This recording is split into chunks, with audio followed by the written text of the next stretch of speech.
as we shift into a new era. Here's what was, this is what's coming. Our world is never going back to 2019, so what will the new era look like? And most importantly, what is immediate that will affect the pocketbook and the outlook into next year so we can all get ready? Thank you for joining. I'm your host, David DuByne. Right along here with Ransom Godwin tonight, bringing you through the defibrillation of our world. Check. The world's becoming more unstable. We got to put the paddles on it and electrify it to get it moving again. It is so noticeable now. For the global populace, this last 2 weeks has been a ramp up yet again in terms of breaking through the chrysalis and taking that curtain back. I don't know what it is, but every time I go out into public, there's more people that just seem to be looking around and understanding that what they used to know as the truth is no longer. They're starting to question that. It gets deeper by the minute. You know, just even this last 1 week of all these things we've seen. You know, I mean, the news headlines are full of them. I don't know if we're going to regurgitate any, but, you know, Ransom and I did want to talk about this ship incident and accident. I mean, the repercussions are definitely not being talked about in the greater widestream or mainstream media about the fertilizer disruptions. That's a big one coming in because, you know, Baltimore Port is the largest fertilizer inbound port in the United States. There's more unloading of fertilizer in that port than any other port in America. So when you think about it, how would that disrupt or delay or shrink our crop yields? And I know a lot of farmers buy out, you know, a year or so, but a lot of them are waiting for prices to come down. So how will that disrupt, especially mid-season? I know when, you know, you're getting ready to plant now, they're tilling the fields. If you've been around driving in countryside areas, you see everybody getting ready, they're seasoning the fields. Well, generally they'll apply, you know, after they've tilled once and then they're going back through again for weed control, which I'm really not a fan of putting glyphosate down before you plant, but a lot of times they fertilize at the same time. Two birds, one stone, and then they'll drop those seeds in there in another month or so, or wherever you are, where you're planting. They're getting ready in Tennessee, even though I'm not there. But how is this going to affect food production? That's one thing. You know, the military is halfway stalled because 4 of their largest transport vehicles are stuck behind the other side of the bridge. And I was seeing there's a huge amount of layoffs coming, like a huge amount, a tsunami of what they call union jobs getting laid off there. I mean, it just goes on, and Ransom's got a few other points to do. Another thing, the SEC is now going to launch an investigation into Ethereum as a security. And 44 nations have now adopted crypto information sharing laws. And they're going to make it so difficult for you to own a cryptocurrency because they're going to tax you at the airdrop time. If you had, let's say you have a cold wallet and you're holding Ethereum, you keep getting all these extra tokens thrown in there from new projects for free. Well, the government's going to tax you at the price you receive them, not at the price you sell them. And if anybody knows about crypto, 99.9% of the projects fail. So if they give you a $2 token, or let's say $1 token, and then you just want to get rid of it later or even hold on to it, the government's going to start hitting you with unrealized gains at that point that you received it. They're going to make it so troublesome to even hold anything that allows you to airdrop, roping you right back into the banking system. We'll talk about that tonight because too many millionaires are going to be made on this bull run. And you know, what else are you seeing out there personally across the landscape that's not making it onto the wider global media? That's truly the problem, you know, because they're trying to scare us with all these things that are not really the core of the change of our world. They're trying to deflect you over on this side or that side to look for things. New squatting laws being put in place in Florida, so you can't squat on homes anymore. I mean, property rights in the Marxist revolution being pushed on us by corporations this time. And I released some of the other show notes from last week into our newsletter. If you decide to join for that, go to oilseedcrops.org and put your email in there. I'll send, or in Ransom, I'll send that to you every week, what we talked about. But Ransom, that's kind of the introduction. Still having my coffee in the morning. Remember, I'm halfway across the planet with you here, so welcome to the program, man. What are you seeing in the homeland?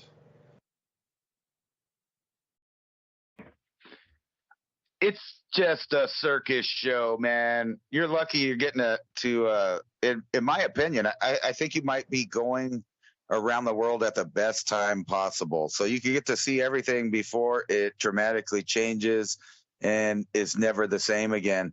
I have been on this weird little trip about the fine tuning of the wildlife. And, people keep sending me more and more articles about, how they're releasing this animal or they're getting rid of this animal or, laws made up to stop people from like ranching in different ways. And it's usually tied into some kind of animal that they're trying to say that needs to be on the land or that it should be on the land. And this includes like invasive species. And I'm just seeing this everywhere. Like, what was it today? I was looking at something where they were talking about going out and killing all of these owls. And I'm thinking, in what scenario are there too many owls? You know what I'm saying? I mean, I don't never. I just never. Okay, here it is from the Daily Mail. It says, U.S. government plans to unleash hunters to kill 500,000 owls in 3 U.S. states to save its endangered cousin. So I guess there's having, problems with owl-on-owl violence. And so the barred owls have taken over the territory of the endangered spotted owl. Isn't the spotted owl exactly the same species that they said was going extinct, and that's why people couldn't utilize the wood on their land because they were worried that the old rotted trees that might be a fire hazard are also, a dual spotted owl habitat. So you couldn't, chop down certain pine trees or all kinds of stuff like that. I remember that being a big thing in the 90s. Where they were, trying to shut down one logging company or another because of the spotted owl. And now, like a weird sci-fi movie. I mean, I'm sure there's some kind of justification for this. I'm not saying that. It's just that every day that I get up, first off, I make a little list of things that I have to accomplish or I need to accomplish. And then I kind of look around the world, like what's going on? And I see these cartoony articles, and it just doesn't make sense. That I think that really, this pushes me more to the idea that on top of these clandestine world governance plans for the future of all mankind, there's also like billions of people with I'm going to say cabin fever is the best thing I could equate it to. So everything's been done. Everything that's allowed to be done has been done as far as technology, civilization, etc. Right? So there's no more new. And in fact, each year, all countries around the world come up with new laws to figure out things that you can't do, not things that you can do. So there's never like, Congress never meets to find out to see if you can do something new. They only meet to say, you know what? We can't have people doing this because we're not controlling the meter of that. So you can't do that. And now it's just occupying the air, being on the land. Like everywhere I look from, and I try to take a break from headlines and news and reading articles about this or that, and I'm really into reading papers that people are putting out for peer review and stuff like that. Not that I'm their peer, but I like to see what people are thinking around the world. And, the majority of it is people trying to find niches that won't be defunded with any kind of results that they might come up with for their theories or practical science. So there's just like this cap on civilization, a threshold we're not allowed to cross. And, it seems like even the owls have crossed that threshold if we're going to hunt, 500,000 owls down. And whatever happened to evolution? I thought all these scientists believed in evolution, which is, the best animal for the niche survives. And that's how it is. That's how it's always been, supposedly through the eras of different animals. So what is this weird fascination with trying to micromanage what the next evolutionary or let's say biosphere is going to have in it? what kind of animals are allowed to live and not allowed to live. And this micromanaging is a good example of how the powers that be feel about human beings. And, I keep bringing this up, but more and more, they're setting up people to either be in this weird technocratic slave class or be a wild, human being, a feral human that doesn't fit into their metered system or their social credit score. So these will be invisible people that aren't allowed into the cities. But guess what? They're making it for nature because we got to protect nature. You can't be out in the wild either because, we're putting mongooses, we're killing owls. We're micromanaging it down to everything that's out there. So this is a bizarre time we're in. While countries are talking about, financial problems, wars to be, what the next virus is going to be or illness, they keep on and on with these kind of things. Meanwhile, the new generation. Ransom, I'm going to ask, what happened to the newt? Remember the newt that was also part of that thing? Like newts' lives matter. Right. And they made a rebound because, they came back in areas all over where there was wetland. The problem with newts is they're amphibious and, they don't really like that glyphosate stuff. But they're not going to stop that. The commercial farmers, the ones that are owned by different companies and are farming on Chinese-owned land, they are not hurting the environment. So don't worry about them. They're going to keep doing that. No, I remember that. And, unfortunately, human existence, there is a truth between them. Yes, we do destroy the environment in different ways. But when you look at who are the people that actually destroy the environment, it's all of the people clamoring to stop you from living day-to-day life. It's the mega corporations. It's the governments for profit. That's who's doing it. And while they talked about carbon dioxide and all these other things, they fail to mention that they are the deforesters. They are the chemical, polluters. Releasers. Yeah, they are the ones that make all that. But they're busy telling you how you, the wild man, the natural living man, is bad.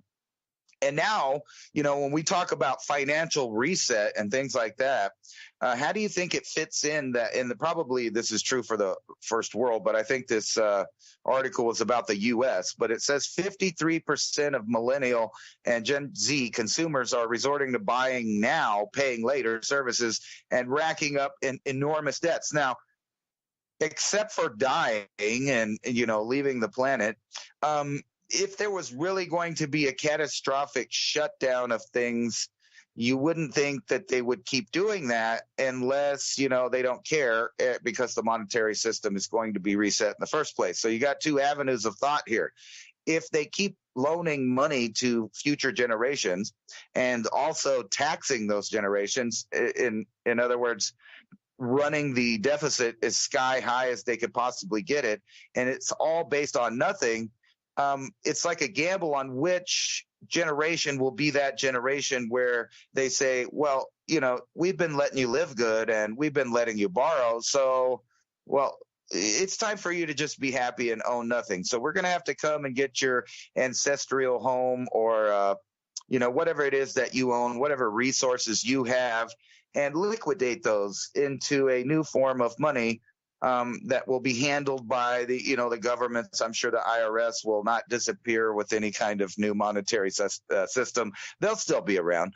But think about this. This is obviously indications of a pop in the monetary system. If you have over half of generations that will be the main consumers, financiers, workers, etc., are already more than half in debt and haven't paid for the things that they own, what are they going to own in the future when they're still paying for the past?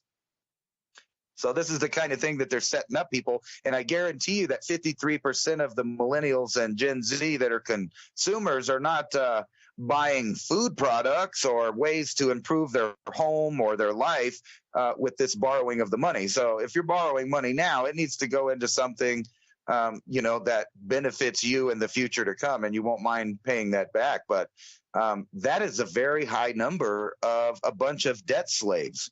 because that's what it is. And these are the same generations of people that will be the first people to have to interact with the new monetary and biometric system. And don't kid yourself, all of these emergencies that keep happening, whether it be violence or natural disasters, what comes in its place, and we'll get to it in a minute, is a new electromagnetic system to scan everything and check everything and find out what you may or may not have.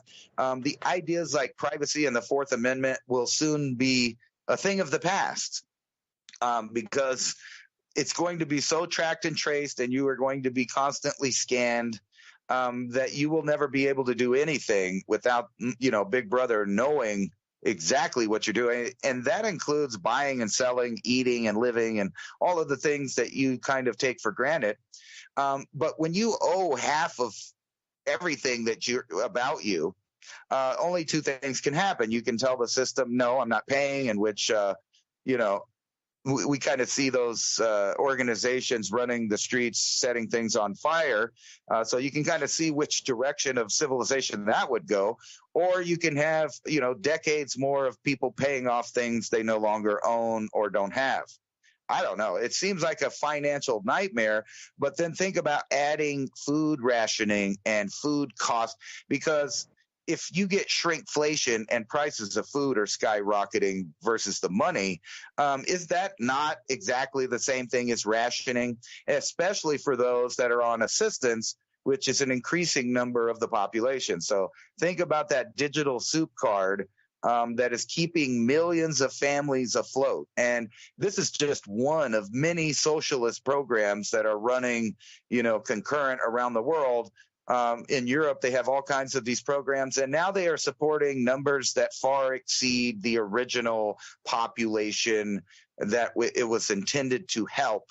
And it's never been a program of, a hand up. It's always been a program of a hand out, to destroy actually the family unit. And, I'm reading articles now that are saying good riddance. I think there's one on Drudge right now. Good riddance to the classic American family.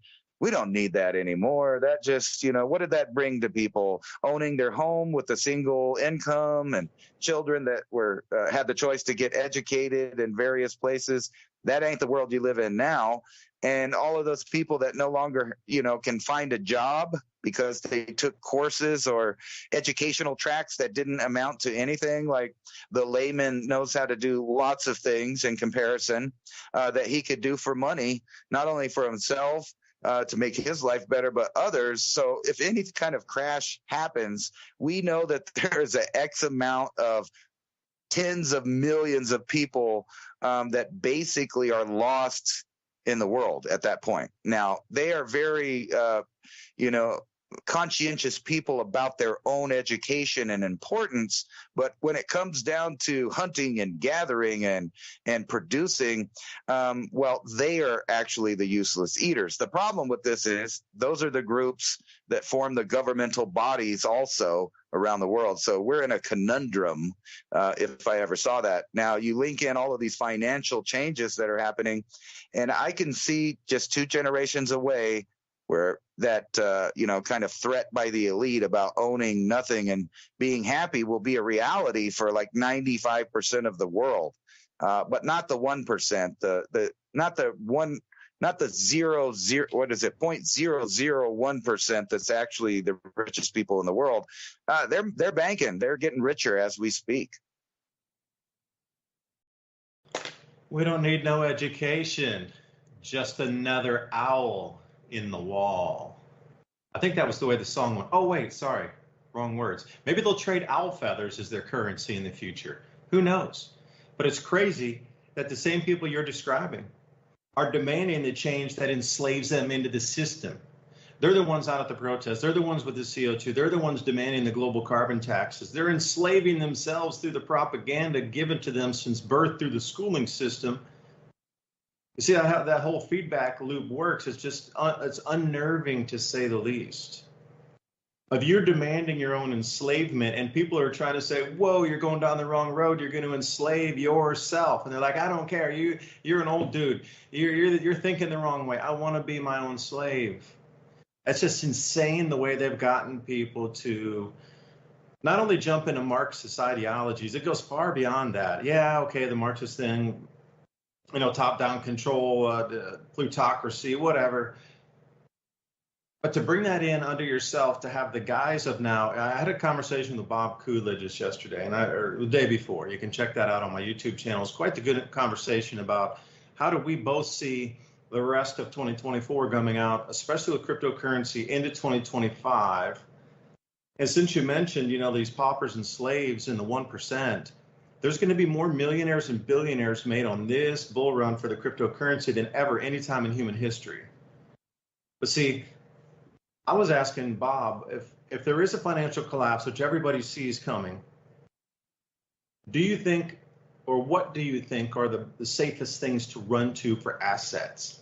And he says something really smart to me first. He's like, don't think about the thing first. Think about the thing that you hold. A, everybody needs it, and B, that asset generates revenue for you. You can't just hold on to a piece of gold and have it sit there. Your asset you're holding needs to generate revenue for you. And I was like, okay, I get it. That's a great way to think. And then I started making a list of that. And I'm like, all right, I think I would buy gold and somehow be able to use that to leverage it. I'm not sure I could borrow against it.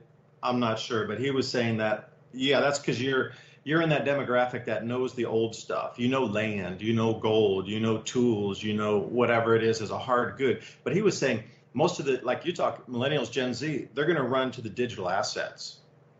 To park their money in what they consider something safe is very different than what a 60, 70, 50-year-old person would deem something as safe.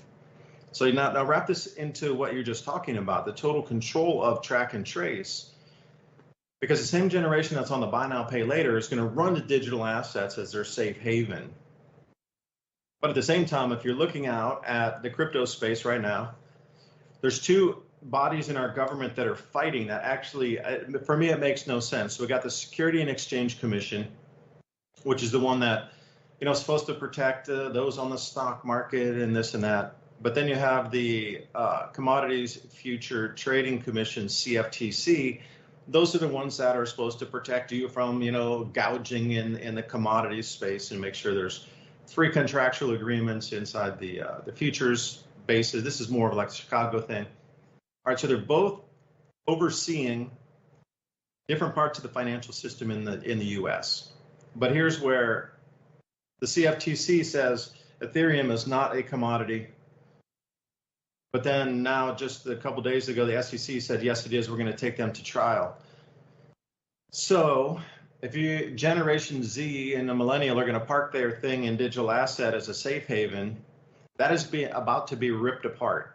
And here, I'll explain it to you as one. See, they've trapped them even further, and that's the where I'm trying to go to. If they've already didn't think they've enslaved themselves enough by demanding CO2 taxes and demanding regulation and demanding 15-minute cities and demanding track and trace and demanding chips in their hands and their skulls, this just is really the icing on the cake. Where now they're demanding that, you know, we go into crypto, but oh, wait, we want more tracking and tracing inside the same financial system that is going to make it so difficult and so uncomfortable to own digital assets, i.e. cryptocurrencies, that you will just default back to the traditional financial system and put your money in an ETF with Bitcoin because it is going to be so difficult to own it.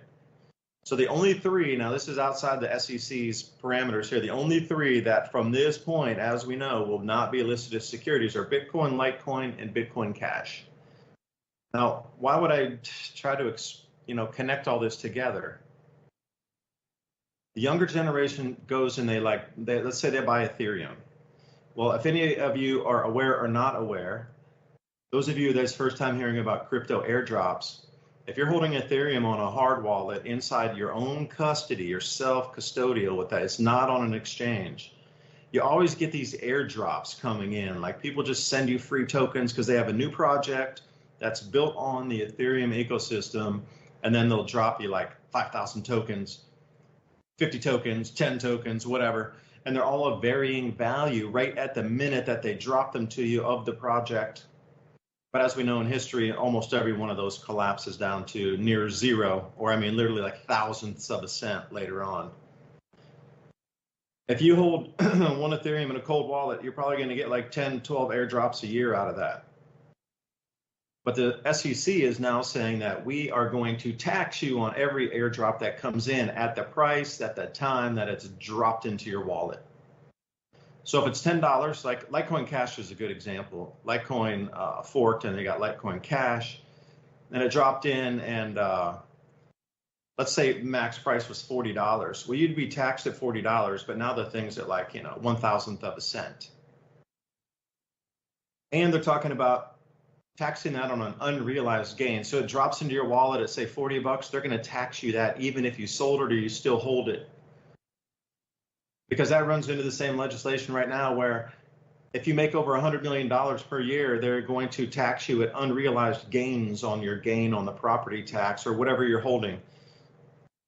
Like that means you don't have to, even if you don't sell, you're just holding it as generational wealth. You're going to get taxed every year on that. And that's what they plan for those over 100 million. But wait a second, I thought it was only for the 100 millionaires. But wait, now you're talking about some dude on the street, some kid who got airdropped. The government wants to do the same thing. And I'm like, wait a minute, it always starts at the top. And they're scissoring everybody right now. They're scissoring those at the bottom who are young and, dropping a couple grand into digital assets. They're getting their airdrop tokens, but they're talking about unrealized gains at just a few $1,000s. But at the same time, they're trying to portray it like, oh, we're going after the billionaires. Anybody with 100 million, you can afford the extra 5%. It's only $5 on every 100. That's what they're trying to make it as. Okay, we're going to start with the billionaires, millionaire, multimillionaires. Okay, oh yeah, get the rich people. But they forgot to leave out the convenient thing of unrealized gains on airdrop tokens moving forward. So if this thing does become a security and the SEC deems it as a security, everybody who promoted it, everybody who owns it, the full thing is going to collapse, and anybody who promoted it in the past is going to be, well, let's say under some scrutiny from the FBI. This is one of the hugest stories ever in crypto coming at right now at this time when there's going to be more money made than you can possibly imagine. The GDPs of countries will be eclipsed by just the Bitcoin holdings themselves. Like you talk about getting off the system, becoming a free citizen. Holding crypto at this time will allow you the possibility to break free of all financial constraints you would ever have for the rest of your life. And these regulators and these agencies, they understand that. There's going to be more money made and more people are going to get off the farm, basically, at this time than any time in history, just because they're holding a tiny bit of crypto. Your tiny bit of crypto is going to be your retirement fund in like a year and a half. Not financial advice, but the way I'm just seeing everything written on the wall out here. And you can't have free slaves walking around, because we're talking about millions and millions and tens of millions of people that will never have to work again because they will have so much money. Now, traditionally they lock you into slaving away 9 to 5, paying your taxes, property tax, Social Security tax, and you just wait until you supposedly 65 and going to have 69 and have margaritas on the beach. My bad. When I grew up, it was 65 to retire, but now I think they're trying to push it up to 71 to have margaritas on the beach. So put this all into perspective here. The younger generation that is taking advantage of this wealth jump that will not have to work for the rest of their lives are the very same ones they're targeting because they know they're going to jump into digital assets when times get hard. So this is the whole thing, the way the financial system's moving. The collapse will be here, and I'm sure they're going to try to reset it. And at that point, what government agencies will still be around? Because our U.S. dollar has been reset 3 different times, if you didn't know that. If you go back into the late 1870s, we moved off the gold standard into using silver.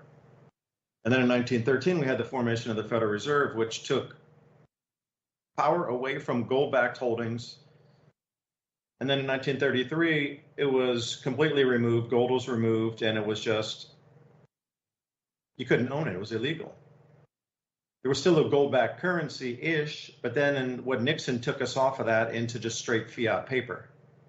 Each one of these changes is a different currency as we know it. It went from gold to gold-backed paper to paper with just faith in the government, now to what? To a digital central bank digital currency. Like this reset has happened, although your history books might not tell you it, but we've gone through different iterations of the dollar since the 1870s. So it's going to shift again, guaranteed, man. Guaranteed it is. And what are they going to do? Are they going to put you in a 15-minute city? Because there's going to be an enormous amount of people that are going to get caught out by this. And those that did not prepare are going to get put into a position where they're going to have to do anything that they are told to do in every way, shape, or form, which is just outright diabolical Black Mirror kind of episode of where the control will take it. And you can see if they have to go into camps or some kind of areas where they get food. You know, you just hear these stories through history of, okay, there's centralized control, but once you get off the periphery, those camps become their own fiefdoms and kingdoms. And then what happens inside? You're out in sort of the countryside areas, and then, or the more remoter areas, or like second tier, third tier cities. And then what happens? You know, like the things that are done out in these camps that will feed people or house people, there'll be quite a few abuses, I'm very sure. Now, if you can get out of that situation and either park your money in hard assets or digital assets, government knows up to 15 or 20% of the people are smart enough to do that. The other 80% of the sheep will be in the camps. But you got 20% of the freeholds now off the slave plantation, and they're going to try to bring you back under control again. And the last thing to say here, Ransom, is now there's 44 nations on this crypto information sharing program that will go live in 2027. So this just came out a few days ago. So if they're trying to give us a date on when the chasing down of those who own crypto to try to tax you on that. But then you're put into a conundrum, because if you're being taxed on unrealized gains and you have to pay the tax or go to jail, but wait, I have to sell everything to pay the tax. Even though I didn't sell it, I don't owe anything. In today's current regulation and laws on what the IRS deems as taxable income, for a better term, you actually have to sell the thing and get a gain on it before they can tax you on it. But unrealized gains mean you don't even have to sell it. They're just going to tax you because you hold it and it increased in value, so you have to pay the tax on the increase. Well, think about a kid here who bought like a tenth of a Bitcoin. The thing rocks up in huge amounts of price. And then they're like, well, you owe us 40% of that. And they're like, wait a minute, 40% of that? Okay, I have $1 million now. So I have to sell $400,000 of that Bitcoin. And they're like, yeah, well, next year you're going to have to do the same because you got the unrealized gain on that. And then 3 years later, the dude's got no Bitcoin left because he had to pay unrealized gains for 3 years in a row. And that'll wipe out the entire savings of those people. So this, adds a whole nother complexity in the Rubik's Cube. Like, how are you going to protect all that? 2027 is when all these nations are going to start sharing with the U.S. government. And it seems like it's a multinational thing. So to come back into the globalist agenda again, 44 nations sharing crypto tax information to make sure every nation taxes their citizens that hold crypto. Because slaves are getting off the farm this time. There's so much money to be made in this run up. Hundreds of millions of people will never have to work again if they even hold a small amount of. So look at the world trying to get everybody back onto the plantation again. It's absurd, it's scary, and at some point we're going to have to say no, it needs to stop. But, how do we do that in a nonviolent way? I don't know. There's a lot of things to think about on that. I know I dished a bunch on the plate there, but man, I'm sure you got a big spoon.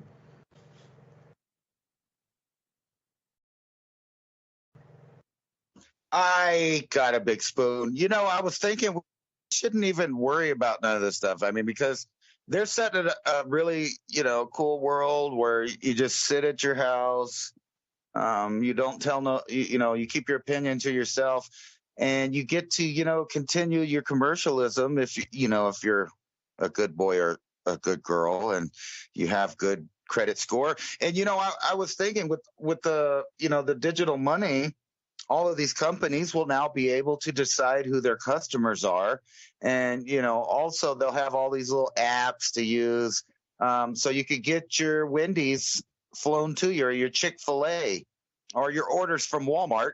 And you know what? You won't even need to go to a store, because all stores are going to be is, that place that might have a flash mob, but it's a centralized distribution location for food items, but you have to call ahead and use the app and have the right, thing going on. That's obviously where it's going. I mean, they're going to be able to tell the individual no because you don't participate, or at least that's what they're trying to set up going forward. Here's another article. I remember I told you last week, I forgot which franchise it was, but more and more of them are going to this idea of you just not coming to our store. We'll show you on the internet what we have to offer you, and we'll fly it to you. So you don't call us, we'll call you. Everything from stuff you need at your house that you might be able to get through the internet, and you got to keep in mind, if they decide you don't need it, they just unlist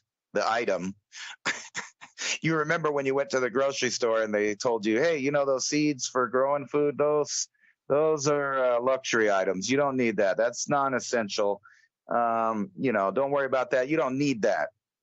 But you can come in here and buy our irradiated food and, the seeds that won't grow you nothing. But anyway, back to the technological nightmare we're going. So supposedly Walmart, Chick-fil-A, and even 7-Eleven are rolling out new technologies that aim to deliver items to customers in a matter of minutes. The 3 mega brands, and keep this in mind. So this will help with the 15-minute city. You don't have to go across town and check prices or none of that. They'll tell you what's cheap and what's on sale, and they'll deliver that right to you. 3 mega brands, first companies. And then back to, all of this. How does this fit into the crazy idea of shutting down our supply chain?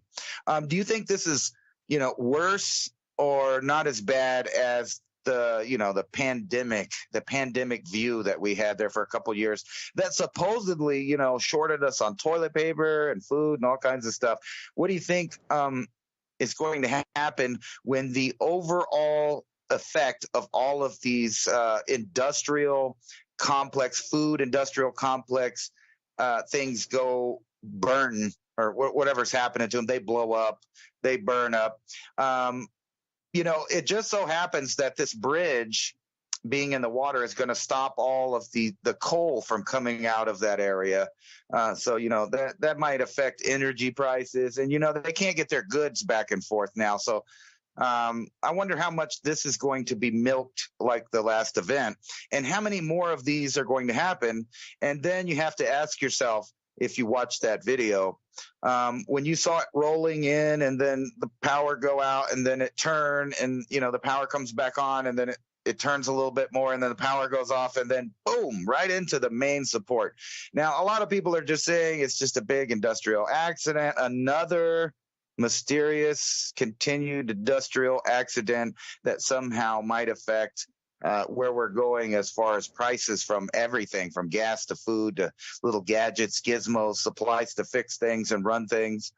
How many more of these are going to happen? I mean, we've had the beef industry, had problems with fires, and then we got the chicken plants that have fire, and then, all the vegetables got Ebola. I mean, it just goes on and on and on. Reasons why, they're just going to have a hard time. So when does this all coalesce into an actual emergency? And do you think, in your opinion, David, do you think this was just dirty fuel that caused a problem, or was it hacked, or did they just drive it right into it on purpose, on behalf of someone? But you got to keep in mind, this same boat has crashed before and ran into a whole pier and stuff. I don't know if it was the same crew or what's going on there. But it does seem suspicious that so much of the food industry and the supply chain industry has been having really bad luck for the last several years. I mean, it's really bizarre, don't you think? I do.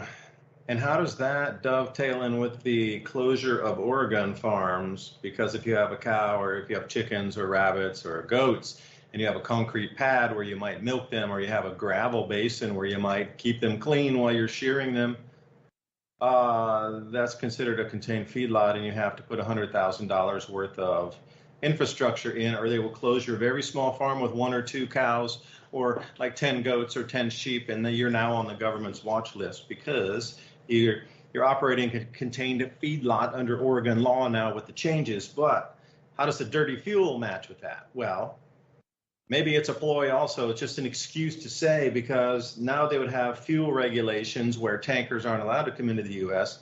unless there's a certain fuel grade with it. Well, if you're going to have to change over that infrastructure for a lot of smaller shipping firms, that will bankrupt them. They can't, like the small farmer in Oregon. And if you've been following the story, Charlie Rankin over there at Yanasama Ranch in North Carolina, he raises bison. I know the guy. He was putting out some information about the new Oregon laws are targeting small farms to shut down all small farming. Anything with animals on it, Oregon wants gone. And the way they're doing it is a very snide and sneaky way. And they're saying this very cleanly. If you have a concrete poured pad anywhere on your property or gravel, and gravel driveway would be included in the gravel pad, and you have animals, they're not even equating it, okay, those animals are on your gravel pad. It's just you have those two elements on your property. Now you're considered a feedlot operator because there's an area for animals to walk onto, and they consider that if it's a non-natural grass or non-dirt substrate that the animals were to walk on, that would be considered a feedlot operation. So even, like I say, 3 or 4 goats, they're using satellites to see who has animals and who has what kind. If you have a poured concrete block, it could have been from the last owner and you never even use it. But if it's near your chicken pen, or if it's you put your chickens on that thing because it's not muddy, when it rains, easier to clean, then that's considered a feedlot. Now, you have to do at least $100,000 of infrastructure upgrade on that because of the rain runoff. So Oregon's trying to say, well, your contained feedlot and all the runoff in there is going to drop into the waterways. And you're, oh, wait, dude, I got 50 acres on a farm and I got like 3 or 4 goats in the middle of my farm. It's not going to matter. It's on my property. It's never going to run off.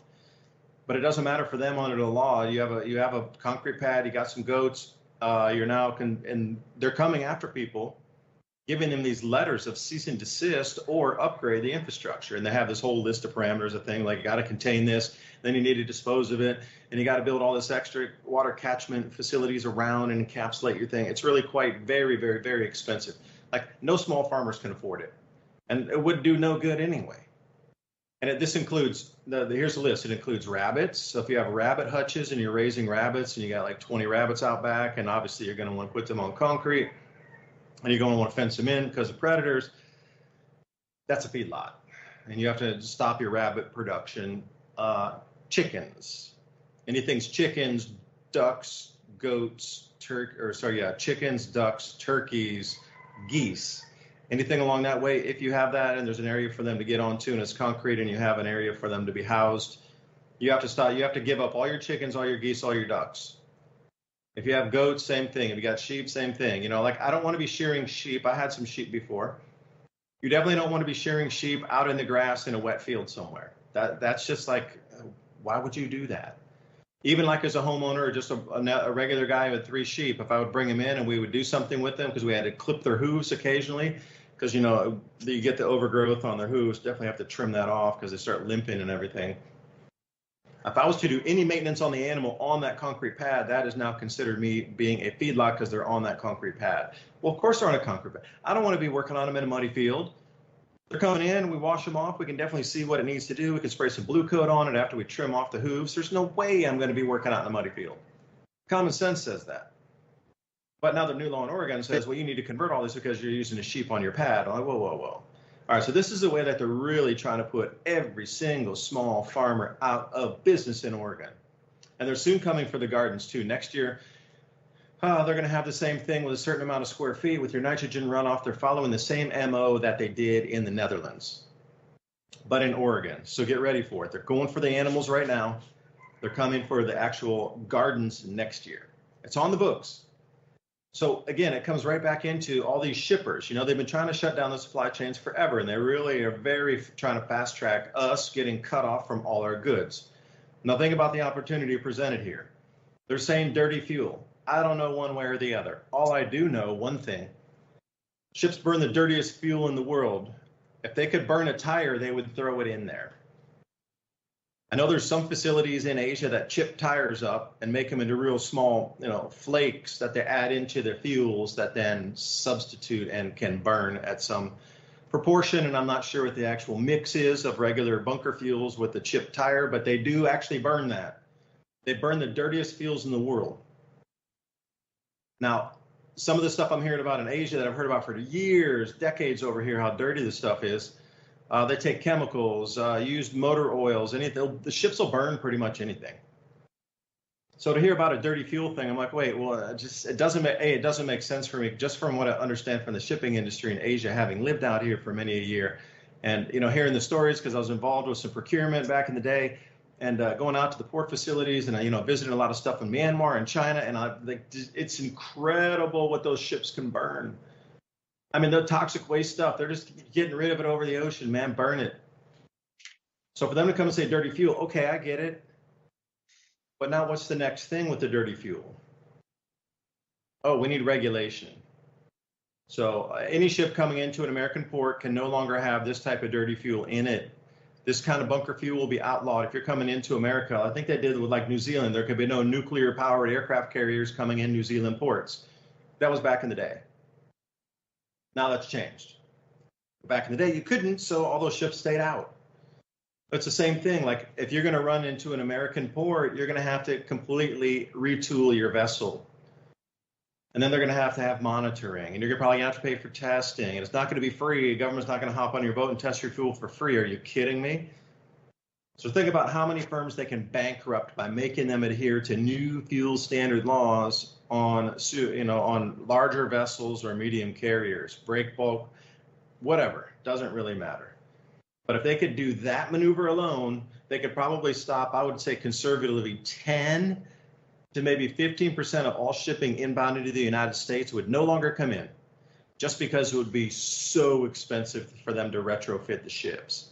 So if you want to cut off our supply chains further, dirty fuel is an awesome way to do it.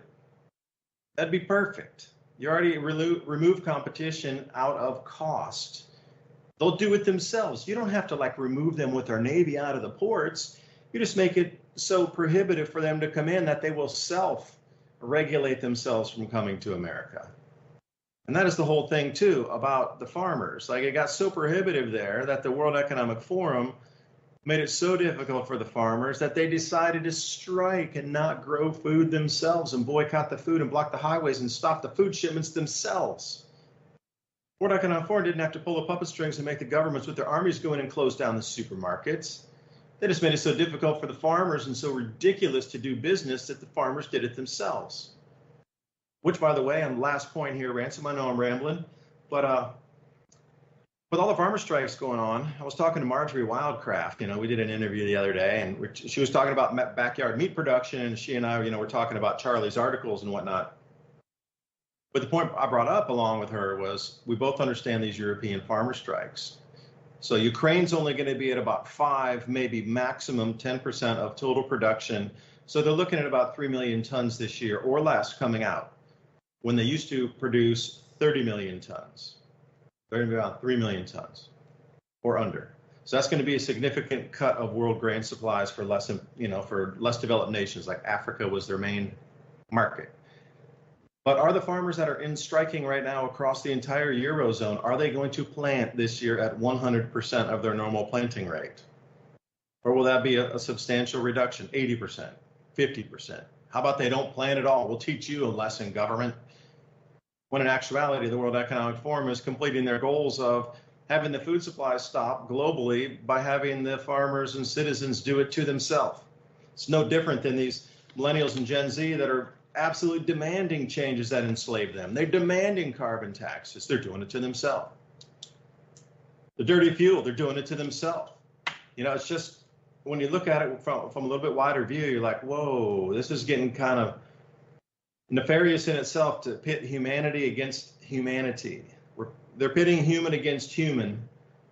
And the way it's going to roll out, I can't see how this can go much further unless our society breaks in half here somewhere. You gave me an epitome or a really good idea. I don't know if it's a good idea. It's a good thing we don't work for government. Dude, I remember that word. Yeah, there we go. I don't know what I was saying. Epiphany, right? think about everything that you were saying about the Oregon farmers, about having chickens, roosters, rabbits, the possibility of maybe hiding a little bit of livestock off in your land somewhere. And that being in Oregon, that just happens to be the spotted owl's habitat area. So now you got possibly people coming into areas that you might have concrete on and rabbits and all of these things that attract owls at nighttime.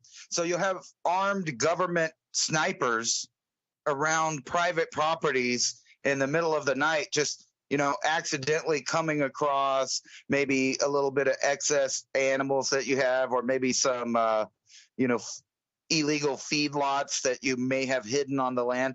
But that's okay, because those are all tempting for those other kind of owls to come in and eat, and they might mess up the spotted owl's habitat there. But really think about the connection there of the things that they come up with.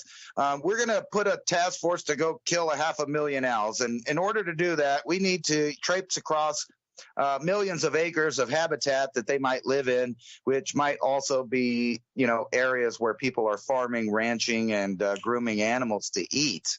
I don't know. Is that too woo-woo to think, hey, they just so happen to make a way to put armed soldiers out there in the wilderness everywhere, to protect the environment, of course. I don't know. Is that too woo-woo for you? Or, if one organization of the government happen to tell the other organization in the government that you might have, illegal scenarios with your animals, your rabbits, your chickens and whatnot, and their poop and their runoff. I don't know. I was just thinking, because, you went off on that dirty fuel thing, and that is the kind of things that they think up to do. It had dirty fuel, so we're going to have to regulate who comes in. So I hope that you guys are okay with paying a little bit more for your goods and services. We might even have to have a ship out in the ocean transport those things over to one of our ships for a small fee to get it into the harbor, because we don't want to, risk anything with those foreign ships and their bad fuel. I mean, they could just take every scenario, any direction, and enforce these, irrelevant government actions on things because they have an agenda to stop or, make money on a certain thing or not allow someone else to. I mean, think about just that idea. And I was showing everybody the articles where they're talking about, you might have to not have coal and other things like that, just because this one bridge was taken out. And then there's this here from the New York Post. They're worried about, death for their livelihoods after the Key Bridge collapse. And then you have investigators probing that dirty fuel. And then, like you said, no telling what can come from that. But there's all of these other things, like they're talking about the lasting impact. You got to look at the words that they use to describe these things. So they're already foreshadowing all kinds of economic problems that they can tie to this bridge event. And, I don't know, is it too far-fetched to think that government would send out armed people that are under the guise of hunting nocturnal owls all over an environment and a habitat, which is also being heavily regulated against growing and cultivating food? Is that too woo-woo? Is that too out there? No, because if I saw dudes in my night scope traipsing across my land that were armed, they would get my nocturnal emission. A little bit of extra fertilizer, not a problem. But when you got armed dudes traipsing through at night that are unannounced, didn't announce that they would be in the area on private property, at that point, then what? Because for me, that's a direct threat against me. I mean, absolutely. If you're looking in terms of like threat assessment, okay, somebody's driving up the driveway, you're unfamiliar with the car, they came through the gate, it's posted no trespassing, private property. Okay, that's its own threat assessment at a certain distance. It might be, daylight out, you maybe got the two dogs out in the front field or whatever. Okay, so you're a little bit more secure. But when your dogs are starting to go off at night and there's 2, 3, 4 dudes traipsing around that you can actually clearly see in your night scope that are armed also, that is a completely different threat assessment.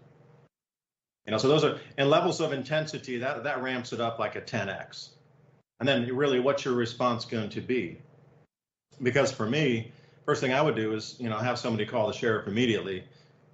Because being on the land unannounced like that, where there's signs everywhere, I would think poachers for sure, because in Tennessee we have a problem with with the ginseng bandits, where they go around at night. Uh, they use blue lights on their helmets when they're looking for ginseng, and they come up and they run through people's property, and they know exactly where it grows. They just come in at night and steal everybody's ginseng that's growing all over the land, and they just start at one end of the mountain and just move on through. Now, sometimes these guys get caught by dogs or people out there hunting also, or just somebody up working on the forest that's sitting there silently or whatever when they come through. But most of those guys are armed up, and a lot of times when the sheriff comes and gets them, the only reason that they doesn't. This is the story of the worst road trip ever. In April of 1846, a man named James Fraser Reed, an Illinois businessman, eager to build a greater fortune in the rich land of California, leads 9 covered wagons out of Springfield, Illinois, on the 2,500-mile journey to California, in what would become one of the greatest tragedies in the history of westward migration. Reed found others seeking to find fortune, adventure, and new beginnings on this perilous trek across the West. Among them was the Donner family. Others like the Graves, Breens, Murphys, Eddies, McCutcheons, Kesebergs, and the Wolfingers would come too. The successful Reed was determined his family would not suffer on the long journey, as his wagon was an extravagant 2-story with a built-in iron stove, spring-cushioned seats, and bunks for sleeping, and 2 hired servants to help with the workload. Reed's 12-year-old Virginia dubbed it the Pioneer Palace Car. Also in the group were the families of George and Jacob Donner. George Donner was a successful 62-year-old farmer who had migrated 5 times before settling in Springfield, Illinois, along with his brother Jacob. Obviously adventurous, the brothers decided to make one last trip to California. At the bottom of Jacob Donner's saddlebag was a copy of Lansford Hastings's Emigrant's Guide, with its tantalizing talk of a faster route to the Garden of the Earth. "It's tough, but the going's good," Tamsin Donner writes in her journal. "I could never have believed we could have traveled so far with so little difficulty. Indeed, if we do not experience anything worse, I shall say the trouble is all in getting started, but as leader of the wagon train, Tamsin's husband George Donner is aware there's one final obstacle to their journey, the Sierra Nevada, with peaks up to 14,000 feet. It's known if you fail to clear the mountain passes before the first snow falls, the repercussions and results can be both horrifying and deadly. As the Donner party approaches Utah, George Donner makes a pivotal flaw in his decision to splinter off from the main party. Hastings Cutoff says it's a fine level road with plenty of water and grass, saving 400 miles. As it turns out, Donner's information is wrong. In fact, the so-called shortcut adds at least 100 miles to the journey. High in the Sierra Nevada, the Donner party enters the Truckee Pass. They're only 30 miles from the California plains, but supplies are dangerously low, and traveling through the mountains is taking its toll, ending in a broken axle. The Donner party stops to make repairs, but that night, 5 feet of snow falls. Soon the drifts are 60 feet deep. The Donner party will be stranded for 5 months. In just 3 weeks, they've eaten all their food. Then they kill their pack animals. Next, they eat charred bones, twigs, bark, leaves, and dirt. Finally, a suggestion was made that were one to die, the rest might live. Cannibalism. On Christmas Day, 1846, a Christmas feast like few others takes place. They devour their first human. Bodies are cut up, flesh labeled so people don't eat their own kin. Later, 4 rescue parties bring out some survivors. The very last finds a man named Ludwig alone. Around him, a scene that haunts us today and will continue to leave a lasting mark in history. Ludwig is surrounded by bones and entrails, a 2-gallon kettle filled to the brim with human blood. Also nearby is George Donner's body, his skull split open, his brain removed. Tamsin Donner's body is never found. It also seems a man named William Foster shot 2 Miwok Native American guides named Lewis and Salvador for food, which is the only instance of anyone in the Donner-Reed party that was murdered and eaten. The rest of the cannibalized were already dead. They took the survivors to Sutter's Fort, California, by the route that is now known as Donner Pass. Stranded in the early snows of the Sierra Nevada mountains, nearly half the travelers died of starvation and illness. Even today, Interstate 80 has to be closed occasionally due to heavy snows and blizzards. Only 45 of the original 81 members of the Donner Party survived. This truly was the worst road trip ever, which reminds us not to be complacent but instead be proactive with our prepping. We don't have to worry about not having food to last. We have My Patriot Supply. And right now, you can save $200 on a 3-month food kit with Adapt 2030. Adapt and stay prepared.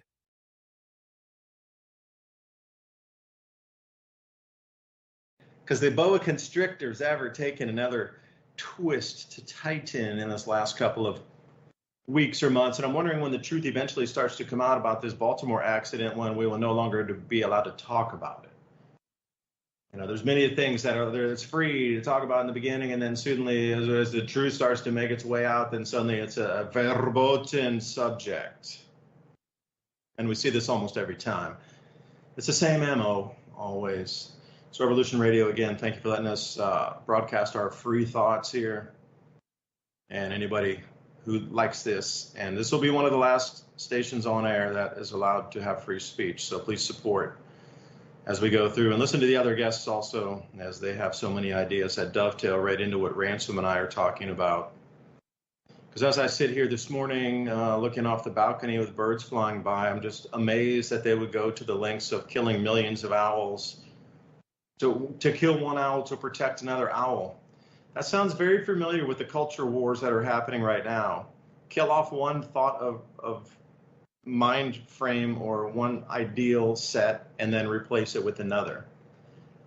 Are we killing off spotted owls for whatever barn owls, or are we killing off what you consider free markets for communist top-down approach plutocracy markets? I mean, as we look across the world of just your newspaper every day or your news feed, if you decide to partake in such propaganda, you see that it's no different. It's one species replaced for another species. Now you got to think about your mind. It's a species. It's inhabiting your mind space. So they're just trying to replace mind space with another mind space. And you know, before we went on the break, we're talking about these new law changes in Oregon that are going to deem small farmers illegal. If you have small amounts of chickens, rabbits, goats, even if you have like 2 or 3 cows, they're coming for you to shut that down. Now, gardens, as I was saying before, gardens are on the agenda for next year. They've already started talking about the garden legislation, and you knew it was going to happen. You knew they were going to come for the gardens. Legislation next year talks about nitrogen runoff on gardens. So you're only going to have a certain size garden before they are going to require you to have a permit. And then also, I'm sure the same thing. You're going to have to put a bunch of environmental like barrier safeguards in there, and who knows how much that would cost you.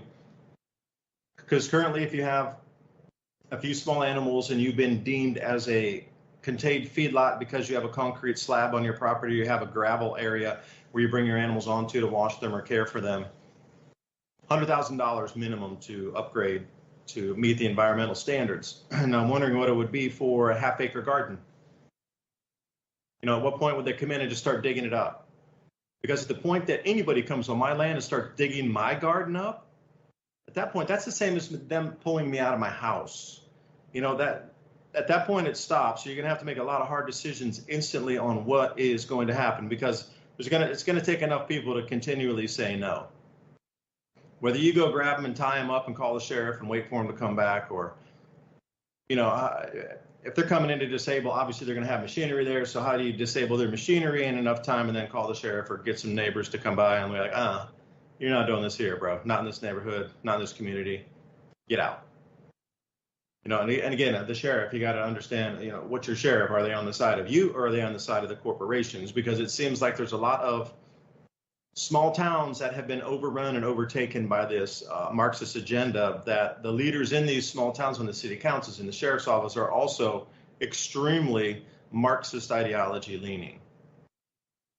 That doing away with private property rights, doing away with any type of private ownership rights. Just even you guaranteed under our documents from the founding fathers of what you are, inalienable rights given to you by the Creator, no longer, acknowledged in small towns even across America. So, what I say, you have to know your own sheriffs. That's why I encourage you to talk to the sheriffs during the election time, or even just stop in and just say, hey, I live here and I wanted to just talk to the sheriff for a minute and see what he's all about or she's all about. I want to find out. As long as you're not high or you're not drunk when you go in there, they'll take that as, all right, this is a solid character in the community, and then talk to them for a minute. So next time you have a need for them, then they will remember you as a clean, normal person. We've been taught to fear a lot of these authorities. The regular police, yeah, they can be a little corrupt here and there, but the people you really want to know around your county are going to be the sheriffs, because they have the ultimate authority even over federal law enforcement. So the sheriffs have the highest position in the county. So if these types of laws or legislation, or those who are going to enforce this legislation, are trying to come into these counties, obviously Oregon's a different story. That's a completely controlled state. That is hostile lands, overtaken. I could say almost occupied territory at this point. Because if you're going to try to look and see it, I would call it occupied territory. So it's no different of an invasion. So there's some areas, the invasion lines. I mean, if you go into Ukraine, where's the occupied territory? If you're going over into anywhere on the planet, where's occupied territory? I just saw a bunch of new stuff kicking off in the Sudan as well. Oh, by the way, in the Sudan, they're selling acreage to foreigners now, so you can buy acres of land in Sudan. Starting price, $10 an acre. Or was it hectares? I'd have to look back at the article. Remember, it was 10 per one. I think it was acres or hectares. But anyway, Sudan's starting to open up for private land ownership by foreigners. I wonder how long that'll last, and could you even protect it after you buy it? Got private armies running around all over the place there. Occupied territory. So we're looking at occupied territories in the United States, such as California and Oregon. I'll leave it there. But anyway, Ransom, welcome back for the second hour here. I know I babbled getting into the thoughts, but you were trying to get on a track of thought there before we went on the break, so please continue.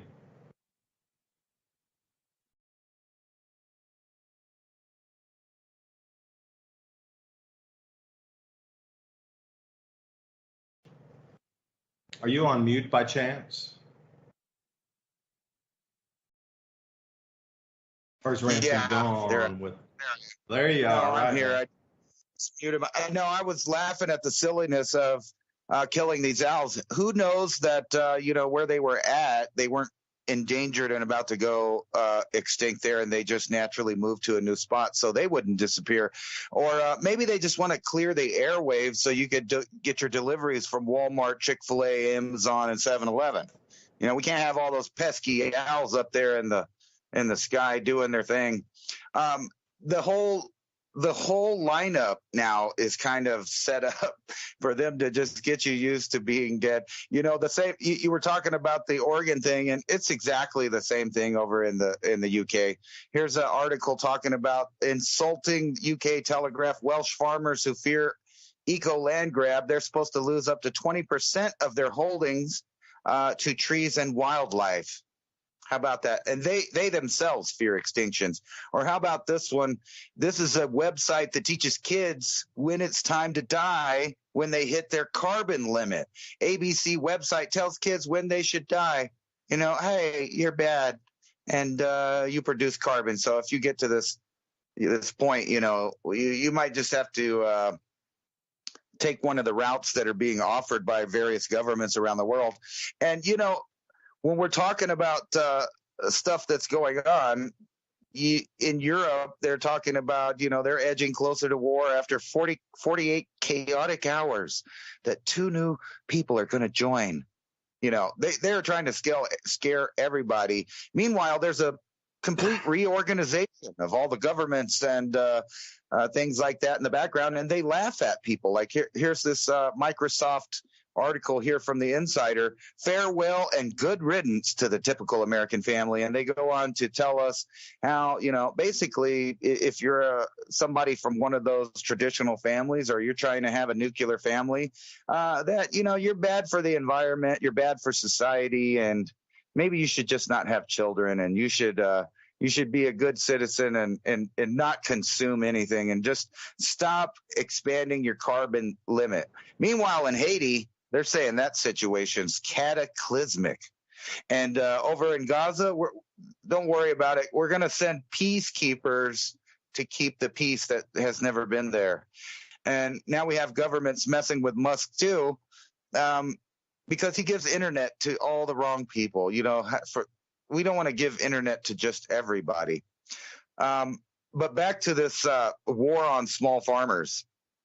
Kind of my point is that I've been looking at all of these new programs that are basically in the line of rewilding. And all of them have to do with the excuses that are going to be put forth through these organizations like the BLM or other, like you have the, what is the other organization here? Oh, and it's the World Economic Forum that's also pushing this in Oregon. So don't forget that. But they want to restrict land for wildlife. And that's the land that you live on. That's the thing that people are missing. So you have a whole group of lefties, and I'm just going to call them lefties because they just don't have a clue. They think that all those farmers out there are just a bunch of, those nuclear family racist ignoramuses that with no education and fly over country, and we can make fun of them, their people, but they forget that this is the origin of everything that sustains them and civilization. So when these groups start to disappear, it will be like in archaeology when you see a certain group disappear due to a new group moving in and living better. So you could equate it to when you had all of the first hunter-gatherers, the Iberian Peninsula people and the original Britons living there, living out their lives, hunter-gathering, they're living alongside with Neanderthal. And then all of a sudden, this new group of people shows up and they're farming. They're growing their food. They have domesticated animals, all this stuff, and their genes just disappear. This is the exact same thing, but in reverse. So instead of a new group of people moving in, the governments of the world are trying to clear land of people using it or living on it or being, a feral human on it. And to do that, they have to get rid of this idea of private property and the way that individual family or person could run their own land and decide what they're going to do on it. You can't do that because you're tied to the 8 billion other people and the planet. So that is an absolute Marxist idea right there, but they're hiding it as an environmental one, and they're doing it everywhere in the Western world. 20% of the land they got to give up. Guess what happens when they give up 20% of their land for trees and wildlife? Well, the government will come along in 2 years and say that's not enough. Meanwhile, teaching the kids that, you should only be able to have so much land and so much food, and you should only be able to eat so much food there, or you're hurting the planet and you should die. You should die when you hit your carbon limit. And who's deciding this carbon limit? And isn't that exactly what they're doing to us right now, is pushing the carbon limit in the direction of extinction? Because, I dabble a little bit and stuff, and I'm realizing that carbon dioxide has been a whole lot more, and the planet has been way hotter and way colder than it is now. And we are living on just the cusp of extinction as far as that goes when you're talking about the level of carbon dioxide in the atmosphere. If it goes much lower, you're not going to be able to grow anything. Matter of fact, you'll probably be having trouble farming at all. And is that what they're really planning behind the scenes, is literally trying to strangle out mankind to a point where they're forced to take their products. There won't be any farmers out there. And then, let's slip in lab-grown meat, because we don't want to have people growing meat. We'll just clone the meat in giant facilities, and we'll sneak it in first to your pets because people are rejecting this idea. But, if your pets are eating it, and then maybe we could slip a little bit into the chicken nuggets and the fish sticks and anything else that comes in one of those pink slime or mush type things that they make a product out of. Why not? I mean, you're helping the planet. And, back to this Baltimore thing, the U.S. is second largest coal exporting port. So what do you think that's going to do for energy at the same time as you have administrations not only in the world, but of your own nation trying to shut down energy production, shut down food production, shut down individual rights? And the reason that they want those rights so bad is so you can't complain and you can't redress your government. And you're going to see a lot more of this restriction of speech. So that's the new thing, is anytime you point out a flaw or something like that. And they started it with the climate cult, where they tried to start saying that people are deniers. And they borrowed that from World War II, of course, to get those emotional strings attached to it. And now they'll call you a denier. And if that doesn't work, you're a racist or some other thing that they can label you as to dehumanize you. So therefore, your opinion doesn't matter. And we'll go one step further by saying that you can't even talk. You can't even have exposure. And a lot of people are relying on, these oligarchs, I guess you call them, or billionaires, whatever you want to call them. People like Elon Musk that seem to be the knight in shining armor. And he comes to you buys a platform, and he makes it kind of more, leaning towards free speech. But then when you take a look at what's really going on, the guy's claiming it's freedom of reach. No. You can't, everybody can't see you. If we don't like what you're saying, you'll just be put in timeout. It's freedom of speech, not freedom of reach. We'll continue to censor and ban people just like we did before, but we'll say we're for free speech. And at the same time, we'll say we're worried about AI, but put this chip in your head and use our AI. So it's obvious that this is going on, that they give you these kind of heroes that are really not heroes. I mean, think about Elon Musk. For example, he is in bed with the government all the way, completely. Do you really think that if the government has some kind of agenda that he tied into it with all of his billions, they're going to say, you know what, I don't want to do that? Of course he's not. He's going to go along with it. So he's just put there as the choice to make you think that, things might be changing the other way. But in the background, they are shutting down all of that. That's going away. That's something that has to go bye-bye for the new system. You can't have people pointing out things. You can't have, the guy on the street showing you what really happened on the street. And that way they can call anyone and everyone a conspiracy theorist, an insurgent, a denier, all of these words, so that you can't defend yourself when you point out, hey, the government is being tyrannical. They're trying to take away our own production of food so that we're forced to take whatever deal that they're going to offer. It's kind of like if you remember that scene in the Star Wars, I think it was Return of the Jedi, when they're doing a deal with Darth Vader, and he makes the deal worse, and the guy complains and he says, hey, don't make me negotiate again, or something like that. That's what they're doing to us right now. And where does it go? It doesn't go anywhere good, obviously. They're shutting down everything. So what does that mean for the individual? It means that you have to be a renegade. You're going to have to grow your own food anyway. You're going to have to ranch your own food anyway. And communities are going to have to come together, like you said, and start saying no. Start saying no to the groups of people that show up. And if enough people do that, they will back down. They have no choice. So they have to resort to the destabilizing campaign and the mind control campaign through the media, where they tell you whichever agenda that you're supposed to feel this way or that way about. And as long as they got the majority of people being couch potato TV heads, because they have no idea where the potato comes from, they don't know where their Big Mac is made.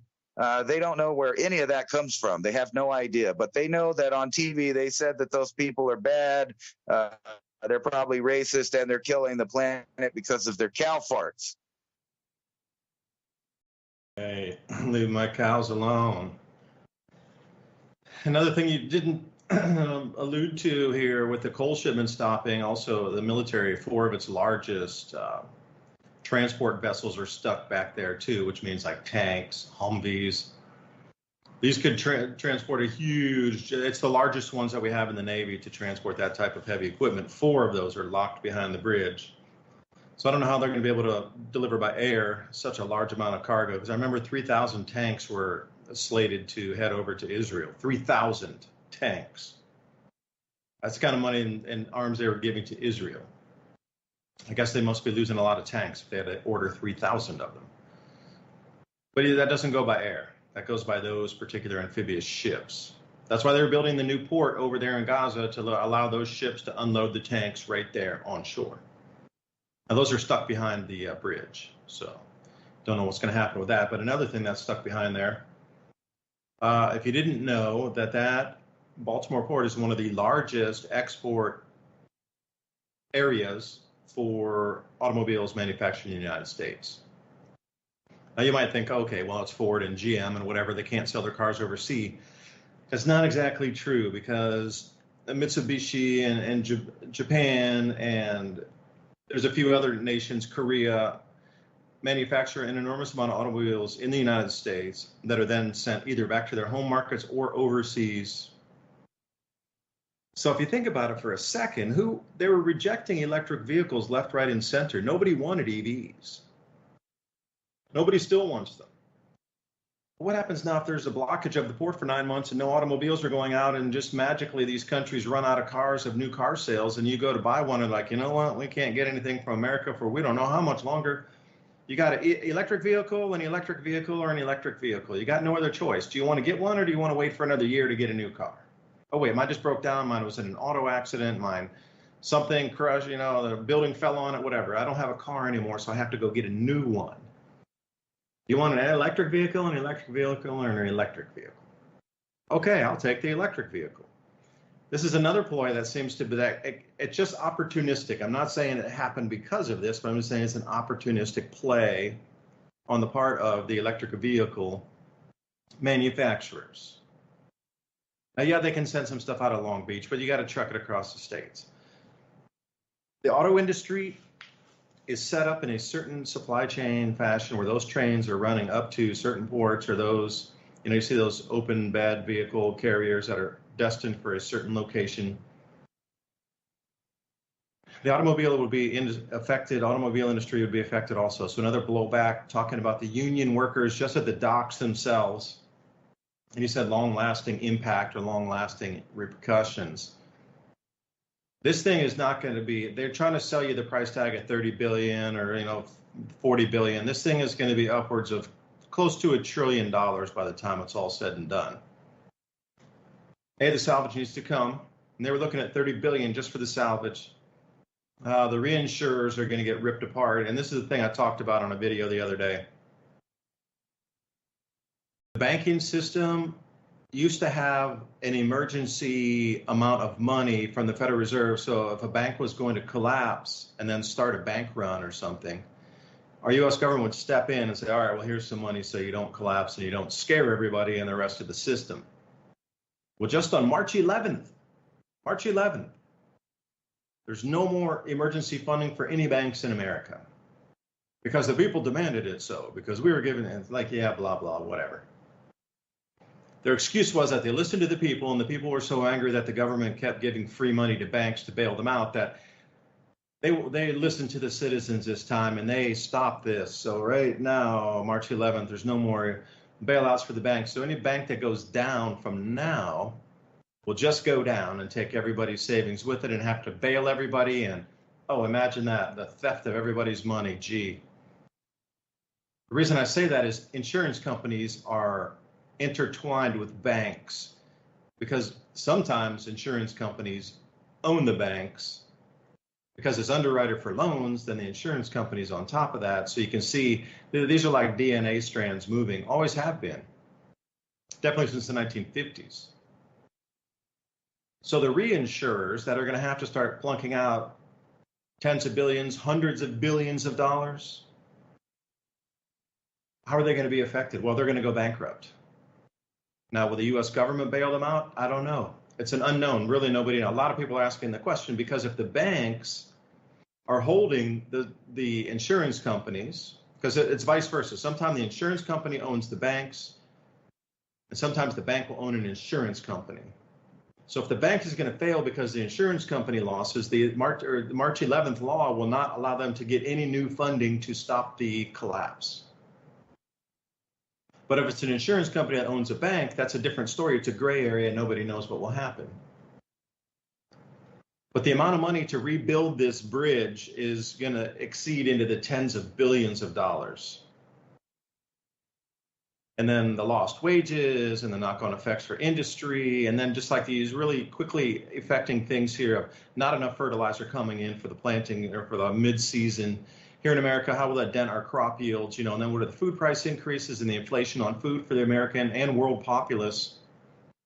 I mean, there's all these other knock-on effects that, like I say, it's going to come into the trillions. It's not going to be hundreds of billions of dollars. When you finally trace out all the effects of this, you're going to look into an enormous amount of setbacks.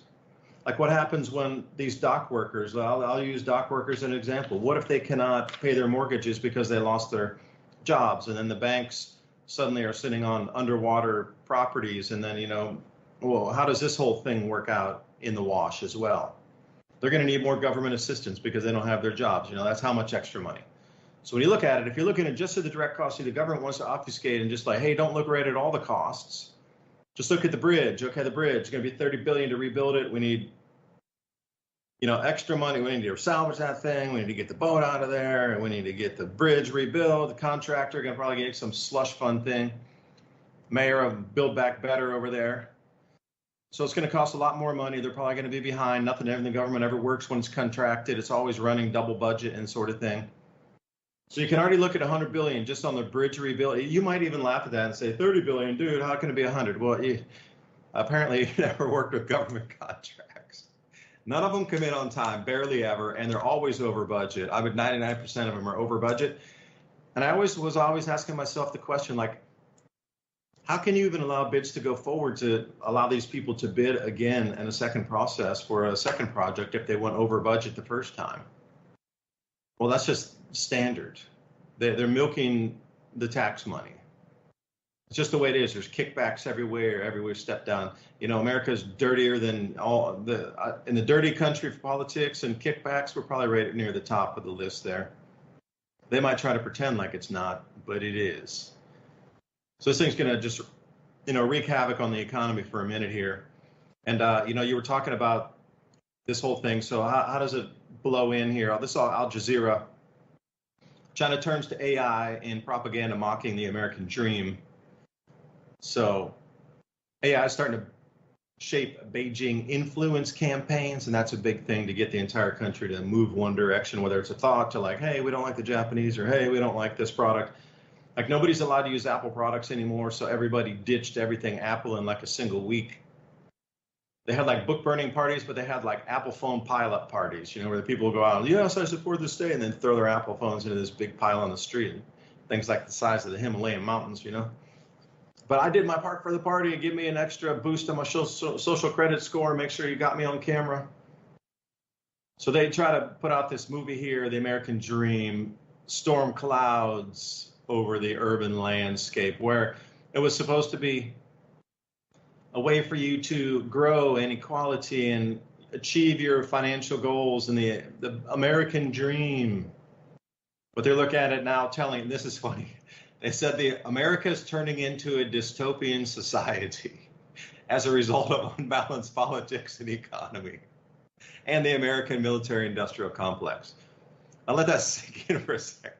That's from China, pointing at America, saying we're becoming a dystopian society. Oh, that's funny. And I read this comically here and like, what is sheesh? And then they, go on to talk about, there's cheaper ways to manufacture goods, and they like back to the homeland again. China's way better than America.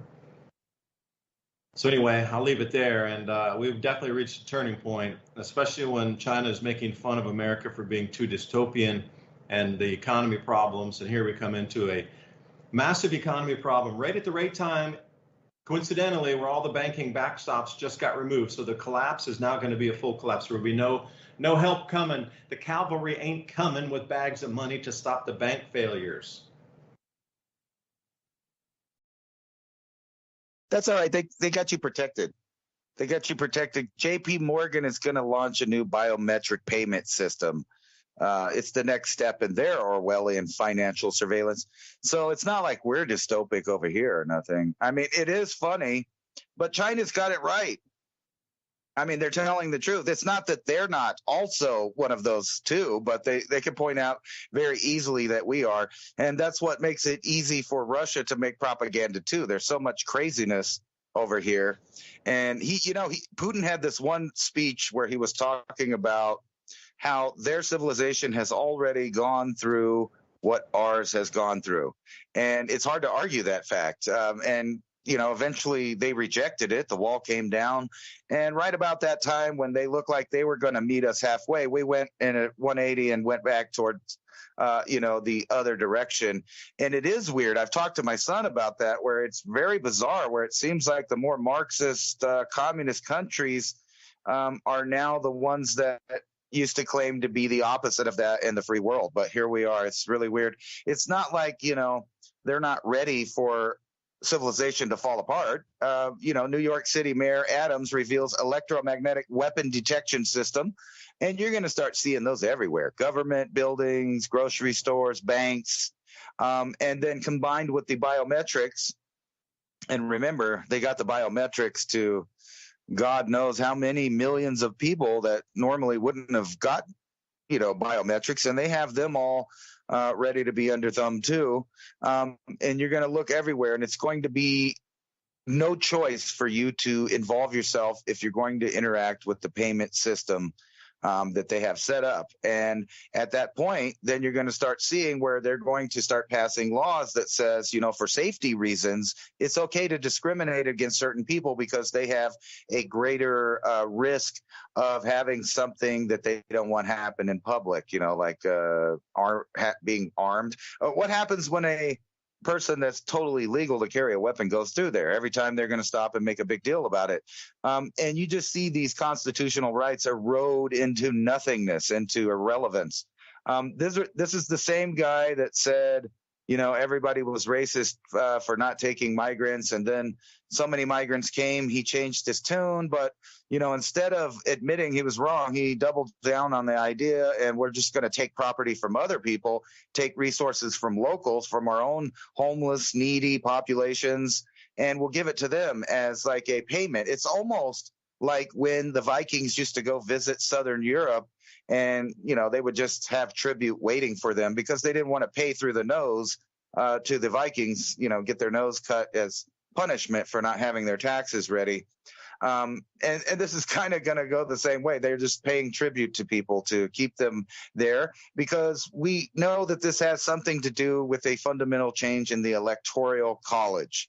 And I know that there are people that are jumping up and down on both sides with different opinions on this idea of millions of new people coming.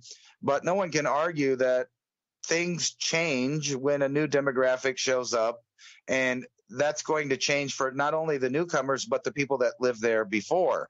And, when you have countries taking away farmland, of people that lived on and farmed on it forever, and then handing it away to either nature or millions of new people that are taking programs, resources that were meant for the citizens of those countries. Obviously, there's going to be agitation back and forth, but they're prepared. And that's why they're setting up this complete biometric system so that, the good boys and girls will take part in the new payment system, the new biometrics world ID, because that's what it amounts to. It's a world ID that's tied to your money, your health care, everything. And it tracks whether or not only can you go somewhere, but when you go somewhere and how long you stayed there and where you shop. So we're getting micromanaged. It's all being set up. But, good news, geologists officially reject the Anthropocene epoch. So we're not ready to call the Holocene over yet. So that tells you they're not really done with their plan. So when they tell you that a new era has started, then you'll know that the plan is going forward. And then, you talk a lot about the banks. I came across this article from Brownstone Institute that is talking about the meltdown of commercial real estate. So what happens at the end of all this when you fast forward to all the private citizens, smaller companies, and other people losing control control of the property that they own, who ends up with that inevitably? It's like an AI system that keeps working a problem until it inevitably solves it. So the problem would be for the world elite, how do we retake and claim back all of the lands of the world? Keep in mind that only a couple hundred years ago, the idea of actual private property was just about not a reality, because the lords and the lordships and the kings and the queens and whoever else was whatever the title was for their area owned everything. And that is exactly where we're going back to that style of thing. And this sums it up right here. The wealth of the 1% just hit a record $44 trillion. And I put to you that when they talk about the 1%, that's not even a big deal. What the people that run the planet are really the 0.001%.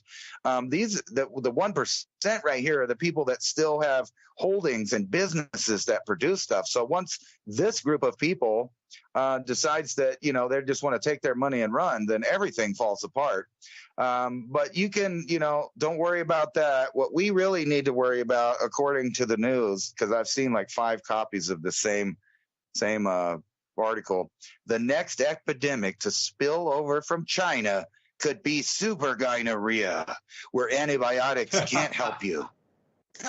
and then like the very next article I see are STIs in seniors. Study reveals overlooked health crisis among adults over 50. Maybe they're going to get this new worry, because it's just so comical, the things that they come up with have nothing to do with the actual real problems of society, which is, a crumbling monetary system, crumbling infrastructure, the destruction of older values that were more, I guess, they were more beneficial to society in the way that it had a foundation that supported, problems that we come across like homelessness and stuff. There were eras when you could go back where there were basically not much tax in the United States. And for some reason, the homeless ate and the streets got paved, or at least cobblestone, depending on where you were at. Roads existed, and all these things happened because people did better. So they had more and they felt more charitable. Now, I don't know how that works into today's world, because, it's hard to transfer anything or do anything. But the good news is the Supreme Court ruled that the Amish can interstate sell their milk and cheese and stuff. So maybe we'll see an end to that. And then maybe we can culturally appropriate the Amish. I know we joked about this before, but if we culturally appropriate portions of their independent civilization that's living side by side with us, maybe we could do better and cut out all of these problems. Like, if you had an acre and it was producing enough food that you save that food in jars, and year after year you had a little bit of a surplus, when you see stuff like that bridge come down, you're like, oh well, that's sad that happened, but it really doesn't bother you other than that. And that's where we need to be. And, you were talking earlier about gold and having products afterwards. Somebody that owns a lot of silver can make a lot of products actually out of that. That's one of those things that, if everything falls apart, how much vegetables or meat do you think you can get for a gallon of colloidal silver that you have just about an endless supply to, only from a small amount of silver? Now, it's true, a lot of people will have silver, but not the common everybody. They're not going to have access to it. They're not even going to know that you could make the stuff out of that. So, you have a potential product there.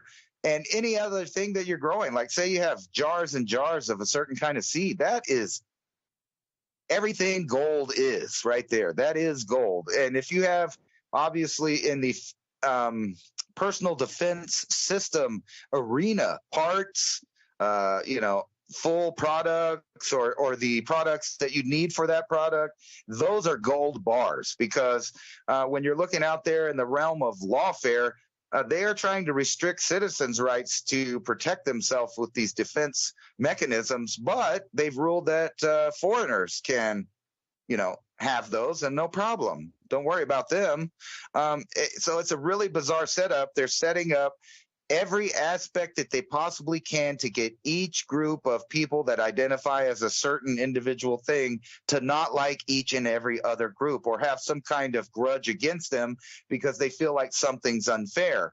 That's the whole motivation that they use to move millions of people here, and it'll continue. And that's what's going to dissolve civilization right now.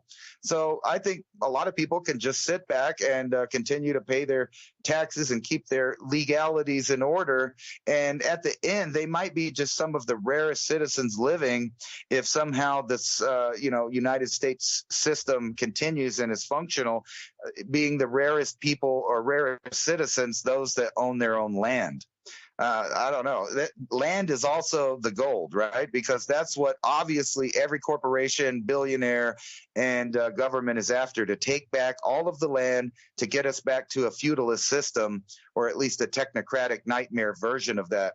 So it is funny that China would be joking about us being dystopic, but when you look around, they ain't half wrong. I have an answer for you. Here it goes. 10.8% of Americans own gold. 11.6% of Americans own silver. Now, again, what quantities? But out of those, just 11.6%. How many have the proper electrical anode to get that colloidal silver out into your water/substrate? Not many, I'm sure, but how many could take that colloidal silver and then use it to put it on bandages, this sort of thing, like put it into a gel? That's another whole step up. So once you get silver into its form, whether it be powder or in the atomical structure in water, then how does that work? There's different levels of complexity in how can you use it for medicine moving up. MMS is another one, not a lot. Make sure you get your MMS kits. It's two different vials that you would drip together. You got to think, would the government really worry about only 10% of the population having something that could give them freedom off the slave plantation, off the planet plantation, off the farm earth plantation here, or allowed them to exist more comfortably in it? Like, what types of laws would be passed? Let's say there is some sort of financial setback, reset. We go to a central bank digital currency. At what point do they start then making laws that it's illegal to own physical silver? Because again, anytime there's a chance for a percentage of the populace to escape this system that holds them and extracts their energy as the payment, I firmly believe this whole thing invented for money was very much like the Matrix, to extract you as a battery. Your time, your energy, your thought, your life force, for a better term, is being extracted every day you hump across that bridge to go to work in an office somewhere. Every time you need to punch that time card. Every time you need to get that report in on time to keep the behemoth corporations moving forward. You as a cog, named, unnamed, number in the wheel. At that point, will they come after the silver owners, the gold owners, like, oh, you have a way to be outside the system? Because I kind of had that thought when you were talking there for a minute. How long before this entire start to finish cycle resets and completes one more time? 600 years, 800 years? Because you mentioned it as soon as you said it, they paved the cobblestone roads, I'm thinking, all right, 1400s. That's the narrative we're giving of linear time, that we came from the Roman era, and then somehow there was this 1,000-year period where people did zero, nothing. They even went backwards. Compressed air energy technologies, or compressed air technology for pneumatic devices, when it was invented and around during the Roman era. For those of you who didn't know that, compressed air energy technology existed in the Roman era. Yet somehow we forgot it. And it popped back up in the late 1600s, early 1700s. Like, where was that 1,500 years of no innovation on that technology which existed? So for me, it's a statistical impossibility that you have an existing technology and nobody would improve on it for 1,500 years, yet it pops back up in I'll be generous and say 1700, and now we're using it to change tires on cars. Like that, even if I'll be generous and say 300 years.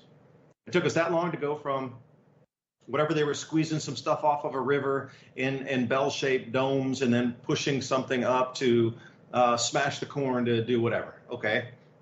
But it took 300 years to go from there to changing your tire pneumatically.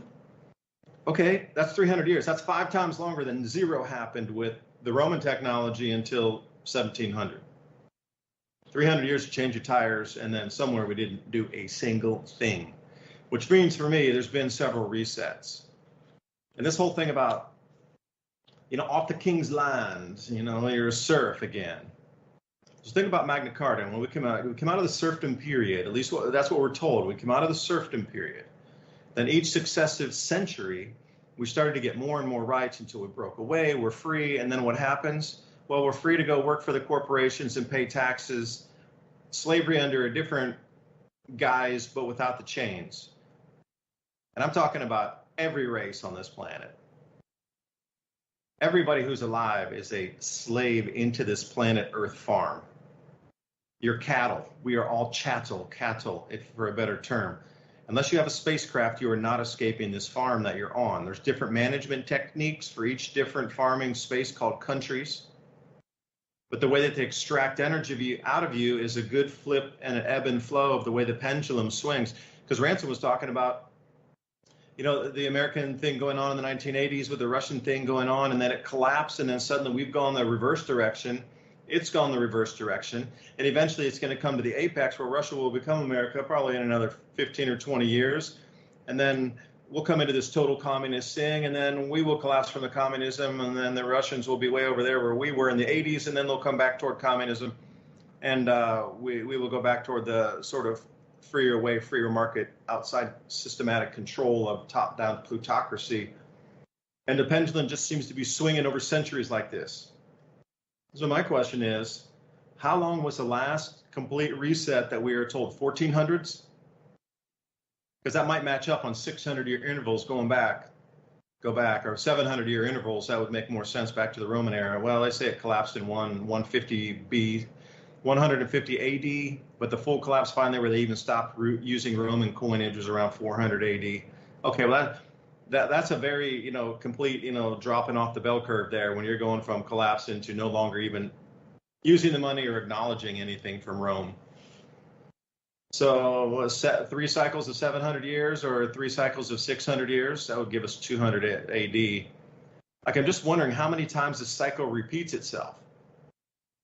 Coming from the serfdom, I mean, they can tell you anything of what our history was. That's why it's so difficult to find real manuscripts and really very concise recordings of history. And when we find one, they're always completely different than what the story we are being told is. And of course, they're mocked, or those things disappear, they're destroyed.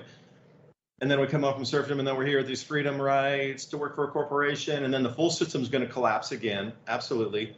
Time unknown in the next few years, whatever, give it a couple years. But that might take us all the way back to the completion of the cycle, and then everything gets reset. You'll own nothing, you'll be happy, and we're back to that serfdom point again. In terms of the historical perspective, the serfdoms, get off the king's land, the rewilding laws. Everything brings us back to that same exact point in the late 1300s, as it will after all these laws are completed. If the World Economic Forum continues with its rewilding and all these government establishments and globalists get their wild pipe dream, we are going to be back to literally serfdom again, literally serfdom. And I'm wondering if the story then 600 years or 700 years from now will be, well, they were serfs, and they finally repaved the cobble roads, and maybe we'll just repave our roads after the mud flood. I don't know. But anyway, there'll be some sort of, we had rudimentary infrastructure, and suddenly we come out of it and we get rights again. I'm wondering 600 years what kind of companies they will be working for after they fought for their rights to be free again. I'm wondering, Ransom, 600-year cycle, do you think? Because you put a lot of thoughts in my head with a few of those ideas.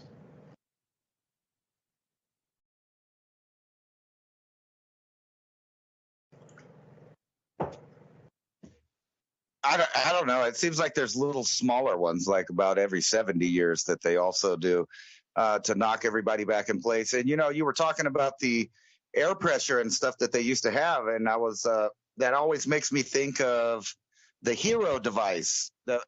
I think it's about 80 BC or something like that, which was basically the Industrial Revolution in a nutshell.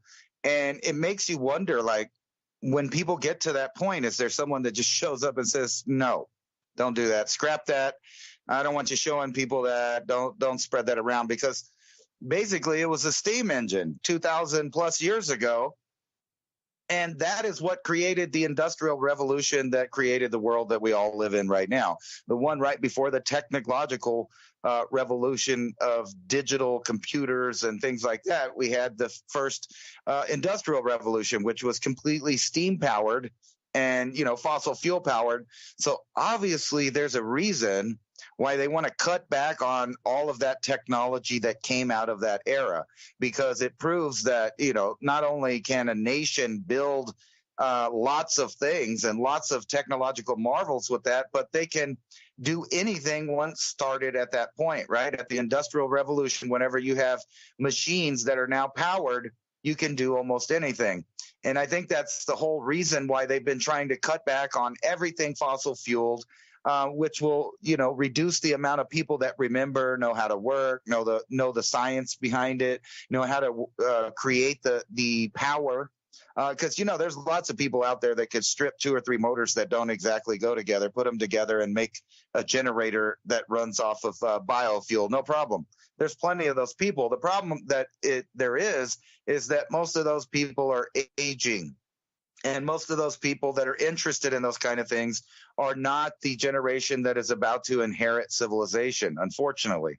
Most of those people are on the range, 45 plus at least, and that's giving a very generous estimate, because I think it's more like 50 plus of people that actually have the know-how, the skills, and know how to use the tools that go to those things. Those people are disappearing around the world. And, I just started watching. I know a lot of people probably watched it already, but Netflix has this show called The 3-Phase Problem. And the very first, I think 20 minutes of it is a scene right out of the Cultural Revolution or a little bit before that, where the Red Guard was basically, beating on a scientist for some of the ideas that he had. And it got to the point where even his wife, sold him out and said that his ideas were crazy and, all of that. And it was so kind of, I don't know if it was realistic, obviously, because I didn't live there, but from the stories that I've been told and the things that I've read and the people that have been interviewed that I've watched, it seemed to be a really real example of societal mass hysteria and how the young generation, once convinced of something, can completely revolutionize the world by destroying what was there before. And during that thing, they destroyed everything that was old, all of the books, all of the know-how. They were trying to get rid of it all. And then, 10 or 20 short years later, they were trying to sift through the ashes of what they destroyed so that they could start competing in a worldwide setting, because they realized that they got rid of all of those resources that they actually had. But that scene at the beginning of the movie was so real that, my girlfriend had to take her children out, which are our children, because she didn't want to see it. It was so, crazy what was going on. And unfortunately, that's a real thing. And when you think about a whole, generations of people that owe everything, they're tax slaves, they're debt slaves. And on top of that, they've been filled with nonstop Marxist propaganda. You can see that a turning point would have to happen where the older civilization has to deal with the younger, new civilization that's trying to replace them. The only problem now is it's government sponsored, world government sponsored. So at the very top, they're putting out all of these ideas that the young are latching onto, believing that the world is burning up and everything's going extinct, and you can't, be productive without hurting yourself, which is exactly opposite of every stride and invention and, new idea that has helped us creep up from the Stone Age to the point that we are. And it's obvious that the rulers of the world are willing to let all of that go just so they could keep their high-tech trinkets in a little mansion somewhere and run a vast swath of land with all of the wild humans living out there that need to be stamped and chipped so we can keep track of them, just like all of the other chattel or cheaple or whatever you want to call it. But you could be a good boy or girl and be a servant and live inside the little city. All you got to do is take part in their digital everything, their digital track and trace system. And of course, like a domesticated animal, you're going to have to take your antibiotic shots and your other kind of shots. I didn't really want to say the real name of it, but you get the drift. You're going to have to take your medication just like a domesticated animal has to do. And what do they have to fear other than, massive people rebelling against them? They don't have to fear that if there's a mass die-off for different reasons and it's a incremental changeover to this new system. They don't have to worry about that. But what they do have to worry about is those individuals out there that absorbed the knowledge from the previous generations. That's what they have to worry about, the people that know how to work that oil. We talk about the manosphere next week. The Australian government spending $2 million to address manfluencers like Andrew Tate. Sheesh. Take out the string. Easy to overthrow a nation then. Thanks for listening. We'll see you next week. Bye for now.